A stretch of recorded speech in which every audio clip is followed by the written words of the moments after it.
The call came on a Thursday evening in September, just as I was locking up the last of our 3 Dallas showrooms for the night. My daughter almost never called during the week unless something was wrong. And when I heard the brightness in her voice, that particular kind of brightness that hides nervousness underneath, I sat down on a display couch that cost more than most people's first car and listened carefully. "Dad, I need you to meet someone." Her name wobbled slightly on the next word. "His name is Dominic. We've been together for about 3 months.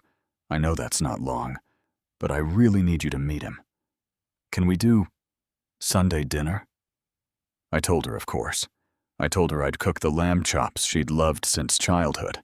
I told her I couldn't wait. After we hung up, I sat in the empty showroom surrounded by furniture nobody was buying at that hour, and thought about the last time Claire had sounded like that, like she was walking towards something she wasn't entirely sure of, but couldn't stop herself from approaching anyway. The last time had been the job in Chicago she eventually turned down. The time before that had been a road trip to Colorado, with friends I'd never quite trusted. I hoped this was different. It wasn't. Sunday arrived the way late September Sundays do in Dallas. Warm enough to keep the windows open, but cool enough in the evening to remind you that summer was finally conceding. I had the lamb chops ready by 6 o'clock. Claire arrived at 6:15 wearing a dress I hadn't seen before. Her dark hair pinned up the way she wore it when she wanted to look professional. She was 29, an architect at a firm downtown. Careful and precise in her work, and in most of her decisions. She had her mother's eyes, and unfortunately for both of us, her mother's tendency to fall completely before she looked. The man behind her was tall, somewhere in his mid to late 30s, with the kind of jawline that photographs well, and a handshake just firm enough to signal confidence without crossing into aggression. He introduced himself as Dominic Webb. He wore a blazer over a shirt with no tie, the calculated casualness of someone who had practiced looking relaxed. His smile arrived exactly on schedule. "Mr. Calloway, Claire talks about you constantly. Everything you've built here is impressive." His eyes moved around my dining room the way a contractor estimates square footage. "The furniture is incredible, obviously. She told me you source everything yourself." I watched his gaze settle on the credenza my wife Eleanor had picked out 2 years before she got sick. He photographed it with his phone before I'd offered a tour. During dinner, I learned that Dominic described himself as a venture capital partner, focusing on early-stage tech startups. He mentioned a fund he'd co-founded, clients in Austin and San Francisco, a deal he'd recently closed with a logistics company that was, in his words, about to change everything in last-mile delivery. He mentioned it all easily, fluently, the way people speak about things they've rehearsed so many times, the rehearsal has replaced the memory. Claire watched him talk with an expression I recognized, and that worried me. She wasn't seeing him. She was seeing the version of him she'd already decided on. I noticed the questions start around the second glass of wine. He asked about my expansion plans, whether I'd considered going national with the showrooms, what my thoughts were on commercial real estate as an investment class. He complimented my taste, and immediately followed the compliment with a question about what I'd paid for the house. He asked about estate planning in the context of praising Claire's future, about my liquidity in the context of discussing the economy, about my business partners in the context of asking nothing at all that was actually about my business partners. Every question was wrapped in something that sounded like admiration. Every probe came dressed as curiosity. When they left that night and I stood at the front door, watching Dominic's silver BMW pull out of my driveway, Claire already on her phone before they'd cleared the gate, I went back to the dining table and sat with my second glass of wine and thought carefully about what I'd just observed. 40 years of buying and selling, of reading rooms and reading people, of knowing within 5 minutes of a conversation which way a deal was going to go. 40 years of that, and every nerve I had was telling me the same thing. Something was wrong with Dominic Webb. I called my old friend Patricia Simmons the next morning. We'd known each other since the 90s through a business association, and she now ran a corporate due diligence firm out of Houston. I gave her Dominic's name, the fun name he'd mentioned, his description, and asked for anything she could find. She called it a favor. I called it the best investment I'd make that month. She called back on Wednesday. Her voice was careful in the way that meant what she'd found was worse than expected. His real name is Dominic Whitfield. He legally changed it to Webb 4 years ago. The VC fund he mentioned doesn't exist. There's an LLC registered in Nevada under that name, but it has no assets, no portfolio companies, no co-founders on record. He has outstanding judgments against him from 3 creditors, totaling just under $90,000. His credit is essentially destroyed. He was investigated by the Texas Securities Board in 2021 for soliciting investments in a company that didn't exist, but the complaint was dropped when the victim declined to pursue it. She paused. "There's more. Do you want the rest?" I told her I did. The rest was worse. 2 separate women in their late 20s had dated him in the past 4 years, both from families with significant assets, both relationships ending abruptly with no clear explanation from Dominic. Both women reportedly left emotionally destabilized in ways that took time to understand. Patricia had spoken informally with a contact who knew one of them. The pattern she described was textbook. Gain access through the daughter, assess the father's wealth, escalate the relationship quickly, and extract. I sat in my office for a long time after that call. I looked at the framed photo on my desk, Eleanor and Claire at the lake house in Colorado, both laughing at something off camera. Taken the summer before Eleanor got sick. Claire had been 24. She'd looked exactly like that when she walked through my door Sunday with Dominic behind her, like someone who thought they'd found something real. I called her that evening. I kept my voice level. I told her I'd had Dominic looked into and that what I'd found concerned me. I told her about the fake fund, the debt, the legal history, the pattern Patricia had described. The silence on the other end lasted long enough that I thought the call had dropped. "Then, Dad, you hired someone to investigate my boyfriend." I told her I had. I told her it wasn't about trust or control. I told her the specific things I'd learned, the names of creditors, the Nevada LLC with no assets, the SEC complaint. She didn't hear any of it. Or she heard it and chose not to. I could tell from the quality of her silence, not the silence of someone processing information, but the silence of someone deciding how angry to be. "You've done this before," she said. "You did it with Brandon. You did it with Jeff. You find something, anything, and you use it as a reason to push people away from me. You've been doing it since Mom died, and I'm tired of it, Dad. I'm so tired of it. Claire, those aren't comparable situations. Brandon had a, I don't want to hear it." Her voice had gone flat and quiet, which was worse than shouting. "I'm 30 years old. I'm not asking for your approval. I'm asking you to trust my judgment for once." I told her I did trust her judgment. I told her this wasn't about her judgment. It was about his history, which she hadn't had access to until now. I told her I loved her and that I was telling her because of that, and not in spite of it.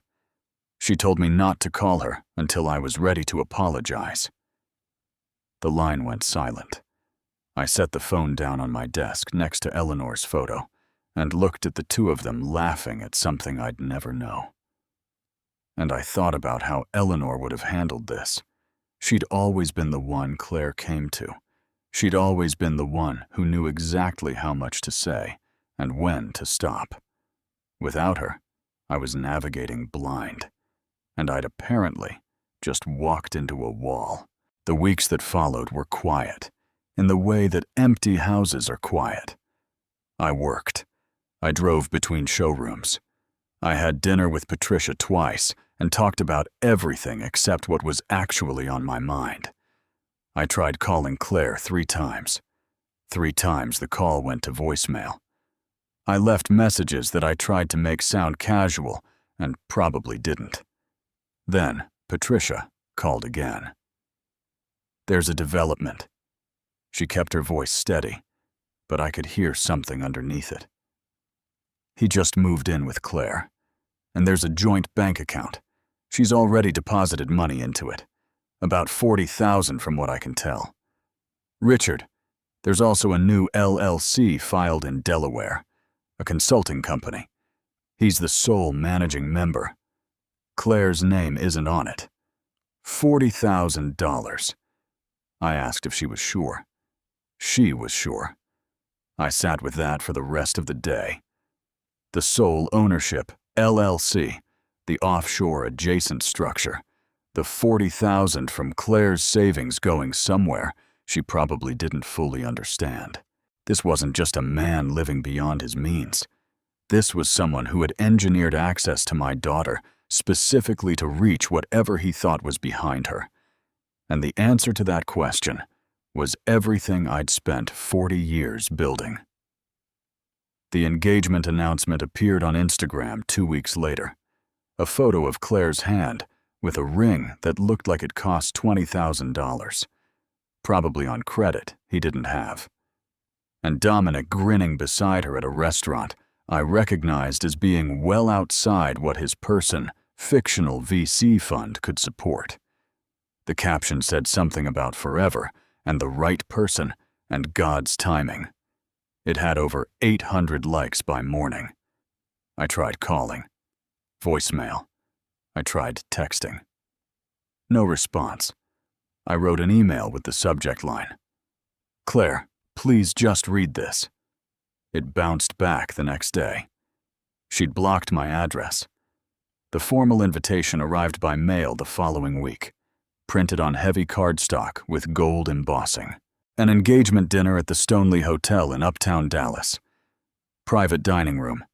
Cocktail hour at 7. Dinner at 8. Formal attire requested. RSVP by October 10th. 60 guests. My daughter's engagement party. And I'd been invited by mail because she'd blocked every other way I might reach her. I put the invitation on my desk and stared at it for a long time. Then my phone buzzed with a message from a number I didn't recognize. "Richard, this is Dominic. We should speak privately before the dinner. Just the 2 of us. I think we can come to an understanding that works for everyone, especially Claire. Can you meet me at your office Friday at 4 o'clock? I read it twice. I read it a 3rd time. I thought about the fake fund, the $90,000 in judgments, the offshore LLC with Claire's $40,000 already in it. The phrase, "come to an understanding." I typed back, "Friday at 4 works. I'll be there." His response came in. Under a minute. "Perfect. Don't mention this to Claire. I want this to be a surprise for her." I set the phone face down on my desk and sat very still for a moment. Then I opened my laptop and searched for electronics stores near my office.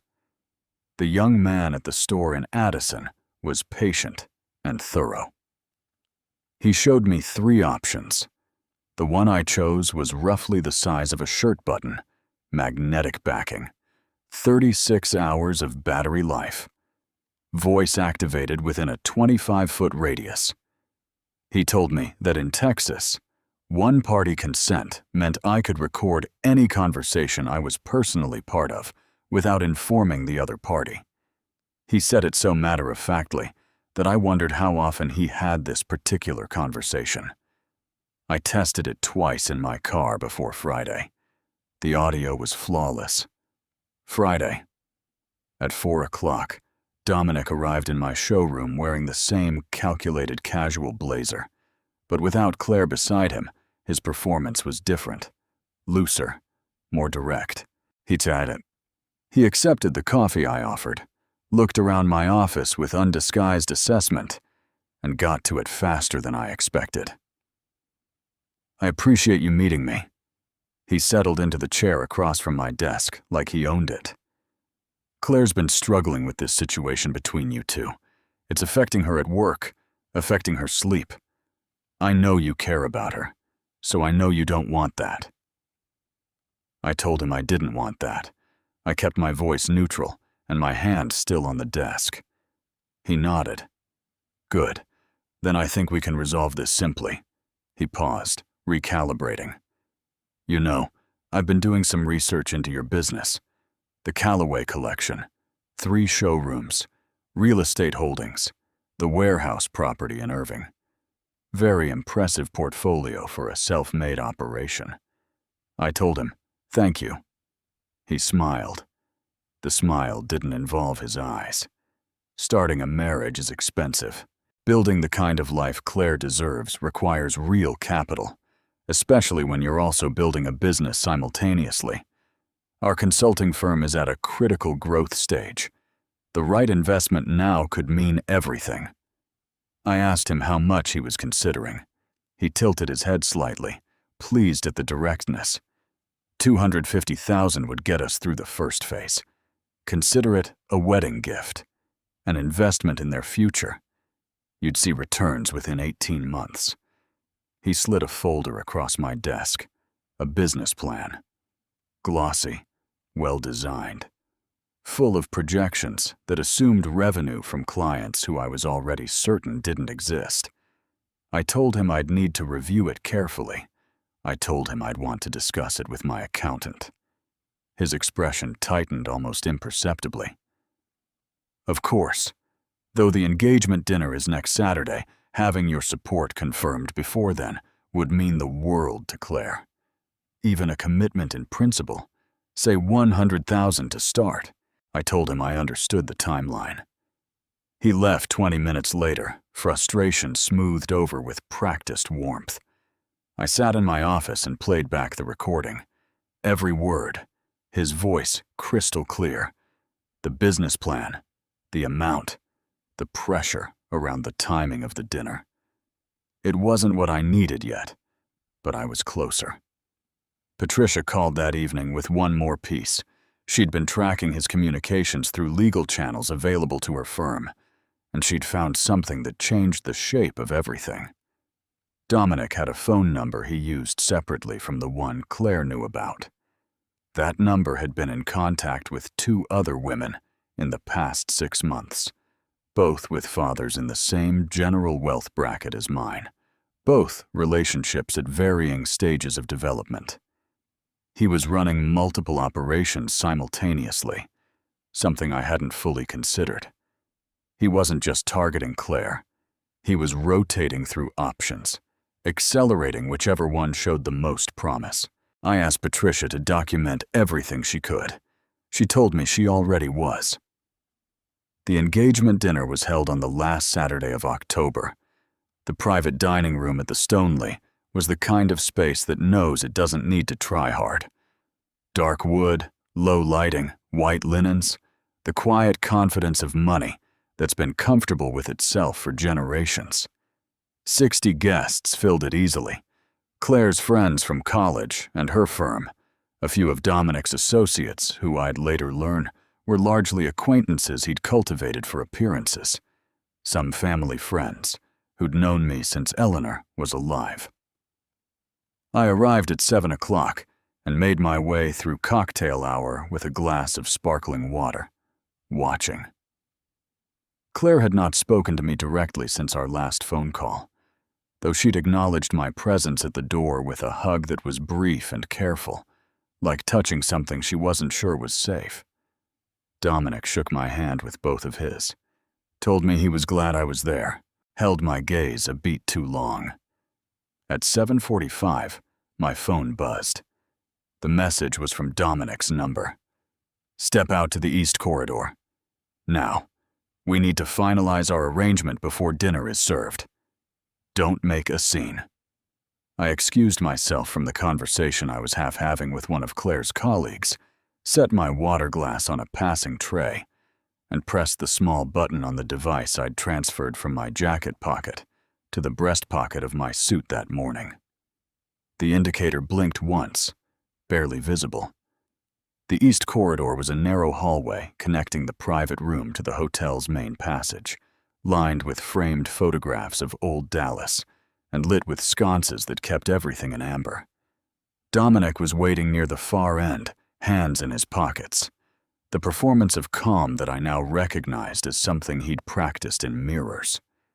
"I'm going to be direct," he said, which is something people say when they've been calculating for weeks. "The 250 we discussed isn't going to work anymore. Circumstances have changed, and I need to be realistic with you about what it's going to take to keep this family together." I waited. His voice dropped, not because he was nervous, but because he was enjoying the architecture of the moment. "The number is 1.5 million. Wire transfer by Wednesday of next week, routed to the LLC." His tone was the tone of someone reading from a document they'd already approved. "If that doesn't happen, I'll be making some calls to the Texas Securities Board about irregularities I've identified in your business filings. I have a contact there from a previous matter. I also have testimony prepared from a former business associate of yours who's willing to say that certain transactions in 2019 weren't properly disclosed." I kept my face exactly as it was. He continued, "Claire doesn't know about this. She won't as long as we come to an arrangement. But if this goes the other way, I'll make sure she understands that her father's entire business is under federal scrutiny, and that any assets she stands to inherit are potentially subject to forfeiture. She'll spend years watching you fight investigations instead of watching you walk her down the aisle." His pause was theatrical. "You have until the end of dinner to give me your answer. I need a verbal commitment tonight, and the wire instructions by Monday." The corridor was quiet. Somewhere down the hall, I could hear the low register of 60 people having the kind of conversations people have before they sit down to eat at places like this. Claire was in that room. So, were people who'd known Eleanor. So, were people who'd watched me build something from nothing over 4 decades, who'd watched me lose my wife and keep going, who were here tonight because they cared about my daughter. I reached into my breast pocket. Dominic's eyes followed my hand, expecting a phone, expecting capitulation, or at least the beginning of it. What I pulled out was the recorder. I held it up between us in the amber light. The indicator was still on. Every word I said from the moment I stepped into this corridor. His face did something complicated. Color left it and came back wrong. "What is that's not?" "You can't. Texas is a one-party consent state," I said. "I'm a party to this conversation. I've been recording it." I pressed stop. The light went dark. He lunged forward. His hand grabbed my forearm. "Give me that." His voice had lost all its architecture. "Give me that. Right now. This is entrapment. You set me up. You can't use that." I pulled my arm back and walked toward the dining room. He followed, still talking, voice dropping into something urgent and hissing. Richard, listen to me. We can still work this out. There's no reason this has to stop walking. I need you to stop walking." Up. I pushed open the door to the private dining room. 60 people looked up. I crossed to where the hotel's AV system was set up near the head table. A Bluetooth speaker connected to a small panel for background music during dinner. I knew it was there because I'd called the hotel Thursday morning to confirm. The young man managing the system looked up at me with the expression of someone who has never been in a situation like this and knows it. "I need to play something through your speakers," I said quietly. "It's important." He looked uncertain. "Sir, we have a—" "Please," I said. "It will only take a minute." Something in my face must have convinced him. He handed me the auxiliary cable. Behind me, I heard Dominic's voice at full register now, cracking. "Claire, your father is... he's trying to... This is a setup. He's been trying to destroy us from the beginning." Claire was standing near the head table, her face moving through expressions too fast to catalog. "Dad, what is happening? What are you doing?" I connected the cable to the recorder, found the playback, and pressed play. Dominic's voice filled the room. "The number is 1.5 million. Wire transfer by Wednesday of next week. Routed to the LLC." The room went perfectly still, the kind of still that isn't quiet because everyone has stopped talking. It's quiet because everyone has stopped breathing. The recording continued, his voice describing the fake securities board contact, the false testimony he'd prepared, the threat about Claire watching her father spend years in investigation. Every sentence calibrated for maximum damage. Every word captured clearly in the amber corridor 10 minutes ago. If that doesn't happen, I'll be making some calls to the Texas Securities Board about irregularities I've identified in your business filings. Somewhere to my left, I heard someone set a glass down on a table harder than they meant to. Somewhere behind me, I heard Claire say something that wasn't quite a word.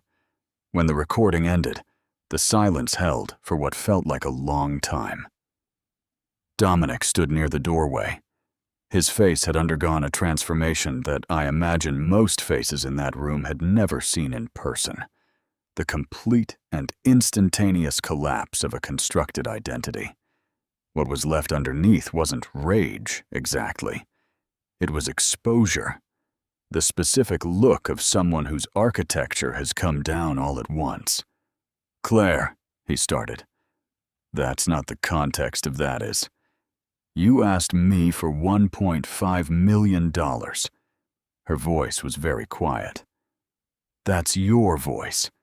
That's your voice saying my father would watch investigations instead of walking me down the aisle. It's more complicated than I opened my email on my phone and forwarded the full, unedited recording to my attorney, to Patricia, and to 3 witnesses in the room, all with full metadata and timestamps. I turned to face 60 people, most of whom were still frozen in the positions they'd been in when the recording started. "There's more you should know," I said, "but some of it is better discussed with fewer people present." The engagement dinner dissolved in under 40 minutes. Guests left in the careful, quiet way people leave when they've witnessed something they're still processing. A few stopped to touch my arm or Claire's. Nobody said much. Dominic left before the room was half empty, probably calling someone, probably running a calculation about what came next. Claire and I sat at the head table after the last guest was gone, in a room full of untouched dinner service and cooling food, and I told her everything, not the version I'd tried to tell her over the phone. Compressed and urgent and poorly timed. The full version. Patricia's investigation. The fake fund. The $90,000 in judgments. The separate phone used for the other women. The offshore LLC with her $40,000 already inside it. The timeline that made clear he'd known exactly what he was doing from the first Sunday dinner. She listened to all of it without interrupting. Somewhere in the middle, she started crying in the quiet way that doesn't involve much sound. Just her hands pressed flat on the white tablecloth and her eyes steady on the space in front of her. When I finished, she said, "He was never going to marry me." "No," I told her. "I don't think he was." She was quiet for a moment. Then, "The ring is fake, isn't it?" I didn't know that specifically, I told her, but it was possible. She laughed once, a single exhale that wasn't really a laugh. I picked it out. I went to the jewelry store with him, and I picked it out, and I thought the reason it looked so perfect was because he knew my taste. She looked up at me. He'd done research. He knew what I'd like, because he'd studied me. Like a project. I told her I was sorry. I told her I was sorry I hadn't found a way to make her hear it sooner. Before the 40,000, before the ring, before the room full of people who just watched her engagement come apart in real time. I told her that was on me as much as it was on him. She shook her head. You tried, and I blocked your email. We sat in the empty dining room at the Stoneleigh until the hotel staff very gently began clearing around us. And then we went downstairs and sat in the lobby and kept talking. Not just about Dominic, about the years since her mother died, about the distance that had grown between us that neither of us had fully named. About the ways grief makes people reach for things that feel solid, even when they aren't. We talked until close to midnight. When I finally drove home, I sat in my driveway for a few minutes before going inside, looking at the dark house. And I thought that the feeling I had was not quite victory and not quite relief, but something adjacent to both of them, more like the specific weight leaving that you've been carrying so long you'd forgotten it was there. The lawsuit arrived 5 weeks later. Dominic, through an attorney in Houston, filed a civil complaint alleging invasion of privacy, intentional infliction of emotional distress, tortious interference with a business relationship, and defamation. Damages sought, $800,000. His attorney's filing constructed a narrative in which I was a controlling, grief-stricken father who had manufactured a blackmail scenario to destroy my daughter's relationship, using illegally obtained recordings and fabricated financial records to humiliate a man who had done nothing but love her. My attorney, a woman named Gail Reyes, who had handled my business affairs for 15 years and who I would trust with my life without hesitation, reviewed the complaint over coffee in her office on a Tuesday morning, made notes in 3 different colors of ink, and looked up at me when she was done. "This is ambitious," she said. "It's also deeply flawed. The recording is legal. The financial records are documented through a licensed due diligence firm. The witnesses are credible." She paused. "He's hoping you'll pay to make it go away." I told her I wasn't going to pay to make it go away. She said she was glad to hear that. Then she told me there was something else I should know, something her investigator had found in the course of preparing the defense. Patricia had found the 2 other women he'd been communicating with, but Gail's team had found something more. A man in Phoenix, a 62-year-old real estate developer whose daughter had dated Dominic in 2020 under a different name. The relationship had ended abruptly after the father refused to invest in the same non-existent consulting structure. The developer had paid Dominic $40,000 to end what had been described to him as exposure of a business irregularity, chose not to pursue it further, and had spent 3 years assuming it was an isolated incident. There was a woman in Denver whose father was a retired surgeon. Act of 2021. He'd paid $65,000, same structure, different name, same outcome. There was a couple in Nashville, both parents this time, whose son had been the entry point. 2022. They'd paid $50,000 before their son, ended the relationship on his own. 4 families, $155,000 extracted, all of them choosing silence because silence felt safer than the alternative, all of them not knowing that someone else was sitting in the same silence somewhere else. I was the first one who'd recorded him. Gail submitted a formal response to the complaint, attaching the financial documentation, the authenticated recording with forensic verification, signed affidavits from Patricia's firm, and statements from all 4 families who had agreed to cooperate. The Phoenix developer flew to Dallas for a deposition. He sat across a conference table and spoke with the careful steadiness of someone who has waited 3 years to say something out loud. And what he said was precise and damaging, and exactly consistent with what had happened in that corridor at the Stoneleigh. The case was heard before a judge in Dallas County in January. Dominic's attorney presented the narrative with full commitment. I sat beside Gail and watched it, and thought about the distance between what the attorney was describing and what I knew to be true. And I thought about how many times in 40 years I'd been in rooms where someone was presenting a version of events that bore no relationship to reality, and how those situations always resolved the same way, eventually, as long as you were patient. The forensic audio expert testified that the recording was unaltered and unedited, with verified metadata confirming time, date, and location. Dominic's attorney objected 4 times. The judge overruled each objection with the polite efficiency of someone who has heard a great deal of objections in her career. The Phoenix developer testified, then the Denver surgeon, then the couple from Nashville who sat side by side at the witness stand and took turns answering questions with the particular exhaustion of people who are relieved to finally be in a room where the truth is allowed to be spoken at full volume. Dominic took the stand, and his attorney guided him through a narrative that I'll say this for, it was technically coherent. But coherence and credibility aren't the same thing. And by the time he finished his prepared account, the judge had the financial records, the authenticated recording, the forensic analysis, and 4 separate witnesses describing 4 separate incidents that were structurally identical to what had happened in October. Whatever Dominic's attorney had built, it wasn't enough to hold against that. The judge dismissed the case with prejudice on a Thursday afternoon. She ordered Dominic to pay our legal costs of $71,000.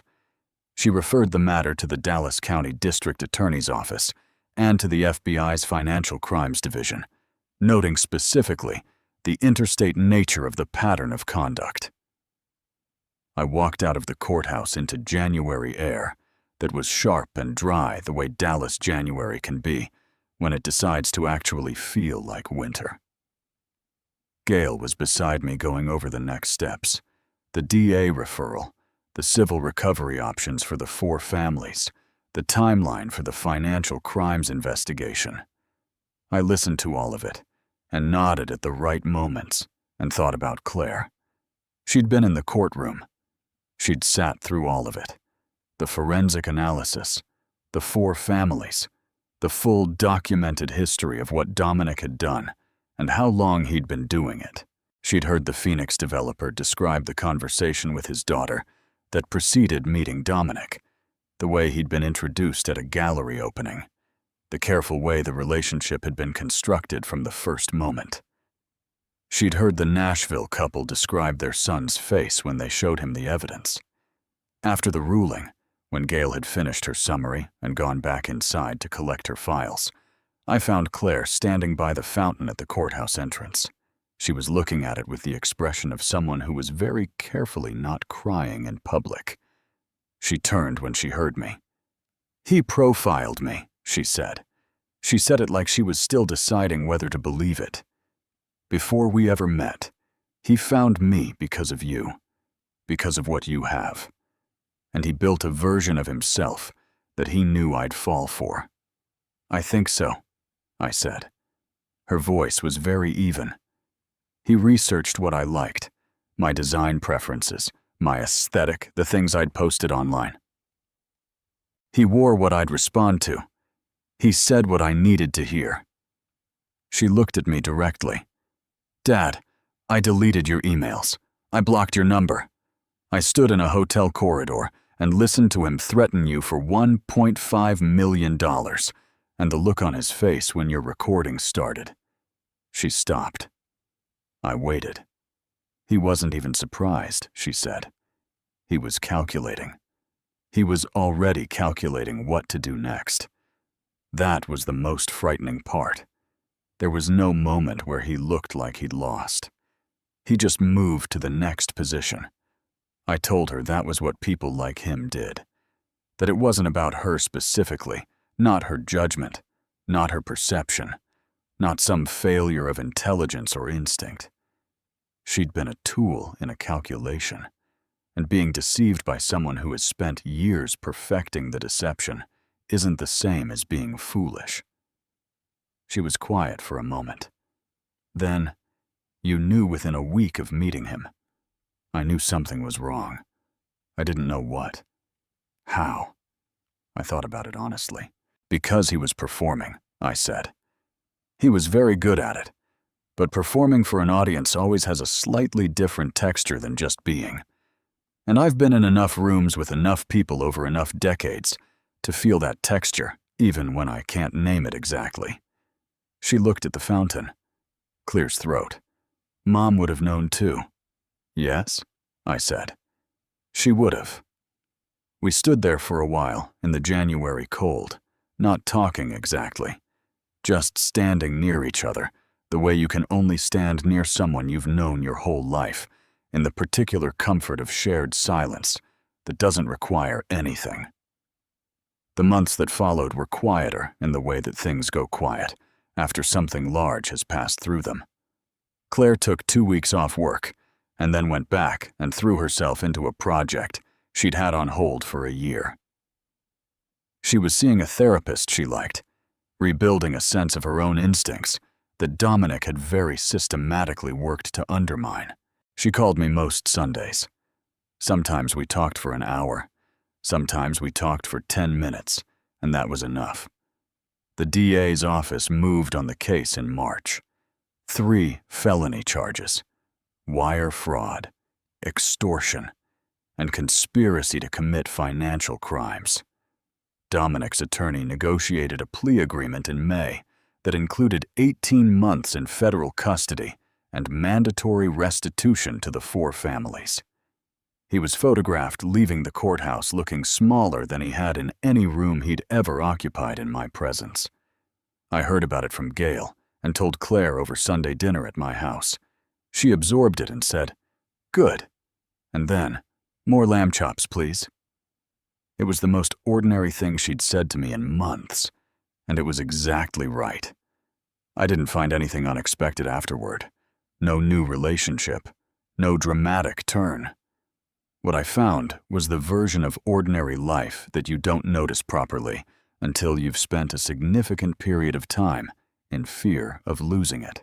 Dinners with Claire, the showrooms doing well, a weekend at the Colorado Lake House in August, the first time I'd been back since Eleanor died. And it wasn't as hard as I'd expected, because Claire was there. And Eleanor was there, too, in the particular way that people remain in the places that mattered to them. One evening in September, exactly a year after the phone call that started all of this, Claire came to Sunday dinner and arrived early. For the first time in years. And she helped me in the kitchen the way she used to when she was young. And at some point, she turned to me over the lamb chops and said, "I've been thinking about what you said, about performing versus being, about how you can feel the difference even when you can't name it." I told her I remembered. She said, "I've started noticing it everywhere. At work, with clients, with people I meet. I can feel it now." She looked at me with something that wasn't quite a smile, but was close to one. "You gave me that. By going through all of this and being right and being patient about being right when I wasn't ready to hear it, you gave me the ability to feel that." I told her I thought she'd always had the ability. I thought she just hadn't had reason to use it. She considered that. "Maybe," she said, "but you're the one who stood between me and the reason to use it while I was still figuring that out." She raised her water glass. "I'm not good at saying this kind of thing, so I'm just going to say it. Thank you, Dad, for not letting go even when I was the one letting go." My throat did the thing it does now when Claire says something I wasn't prepared for. I raised my glass to meet hers. The last I heard, Dominic reported to a federal facility in Colorado in June. The civil recovery process was ongoing for the 4 families. Slow and uncertain, the way civil recovery processes are. Somewhere out there, his methods were probably being copied by people with similar calculations and similar patience. And there wasn't much I could do about that, except what I'd already done. Document everything. Trust your instincts. And when someone you love can't hear you, find the kind of patience that outlasts the reason they stopped listening. That's not bitterness. That's just what it costs sometimes. What it bought me is this. My daughter at my kitchen counter on a Sunday evening, laughing at something on her phone. The lamb chops ready. The Colorado photo of her and Eleanor on the counter, where I'd moved it from my office desk because it belonged somewhere I'd see it every day. A house that felt like something again, instead of just a structure I happened to sleep in. Some things you can't protect people from directly. You can only do the work, hold the evidence, and wait for the moment when the truth is finally allowed into the room. The moment always comes. That's what I've learned. And it's enough. If this story stayed with you, please subscribe to Ember Vengeance, leave a comment below, and share it with someone who needs to hear it. There's another story waiting for you on the left. Thank you for being here.